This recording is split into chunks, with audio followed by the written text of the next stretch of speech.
ઓમ નમઃ શિવાય. શ્રી માનેશ્વર મહાદેવ. તો આજે આપણે આવી ગયા છીએ અલંગ. આપણે આવ્યા છીએ શેના માટે તેની હું તમને વાત કરું. વિડીયો અવશ્ય પૂરો જુઓ. હવે આપણે સેન્ટિંગવાળા ભાઈ માટે લાકડા લેવા આવેલા છીએ. લાકડા એને ઘટતા હતા ને આપણે તાત્કાલિક કામ લેવું પડે એમ હતું. કારણ કે જો ચોમાસા પહેલાં બીમ ભરાઈ જાય તો જ આપણા માટે ફાયદો છે.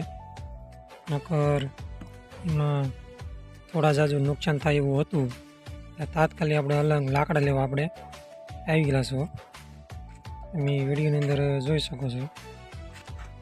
તો આપણે લાકડા તો લેવાઈ ગયા છે. અને ત્યાર પછી આપણે ધાવડી આપણે મિસ્ત્રીભાઈ ત્યાં લોખંડના પાઇપ 4x4ના છે તે પણ આપણે લેવાના છે. કારણ કે ફરતી ગરી લાવશે પાછળની સાઈડ નદી કાંઠે એના પાઇપ પણ આપણે ખાલીમાં ઊભા કરવાના છે. ત્યાર પછી પરમ દિવસે સોમવારે આપણે બીમ ભરવાની ગણતરી છે. કારણ કે વરસાદની અત્યારે મોસમ થઈ ગઈ છે. જેમ બને વહેલા થાય એવા અમારો પ્રયત્ન રહેલો છે. એની અંદર વહેલી તકે થઈ જાય એવી ગણતરી અમે આગળનું કામ કરી રહ્યા છીએ. જે કાંઈ ઘટતું હોય તે અમે તાત્કાલિક લાવી છીએ. અને અમારી કાંઈ પણ જરૂર પડે સેવાની અંદર તો ત્યાં અમે ઊભા રહીએ છીએ સેવામાં. કારણ કે તાત્કાલિક અમુક કામ લેવું પડે એમ છે. તો આવી રીતનું કામ છે. તમે જોઈ શકો છો. આપણા પાઇપ પણ અહીંયા હતા એ આપણે લેતા જવાના છે. શ્રી માનેશ્વર મહાદેવ મંદિરે કટિંગ કર્યા છે. 19 ફૂટના પાઇપ હતા. 3 કટકા કર્યા એક પાઇપમાં લી. તો તમે જોઈ શકો છો. તો આ રીતનું આજનો વિડીયો છે. પણ વિડીયો અવશ્ય હજી પૂરેપૂરો જુઓ. આમ બોલ્યા છે ભાઈઓ બહેનો, આ છેલ્લો જન્મ છે.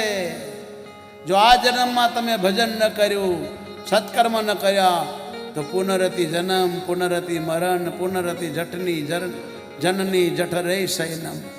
મૂંડમતી હે ભૂંડ જેવા માણસ ભગવાનનું ભજન કરે ને તો કૂતરો કાગડો થઈને ગલીઓમાં ફરી જુઓ. કૂતરાઓની દશા જુઓ, આ ગાયોની ભેંસોની દશા જુઓ, આ પશુ પક્ષીની દશા જુઓ. માણસ જેવો કોઈ સુખી નથી જગતમાં. દેવતાઓ નહીં, રાક્ષસો નહીં, પશુ પક્ષી નહીં, તમારી જેવું કોઈ સુખી નથી. ઈશ્વરે તમને શું નથી આપ્યું? તમારી જેટલું દેવો પાસે નથી, રાક્ષસો પાસે નથી, પશુ પક્ષી પાસે નથી.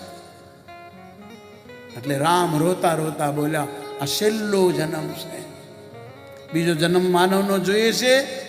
હા, સારા કર્મ કરો, પ્રભુનું ભજન કરો, મહાદેવની પૂજા કરો, મહાદેવની કથા સાંભળો.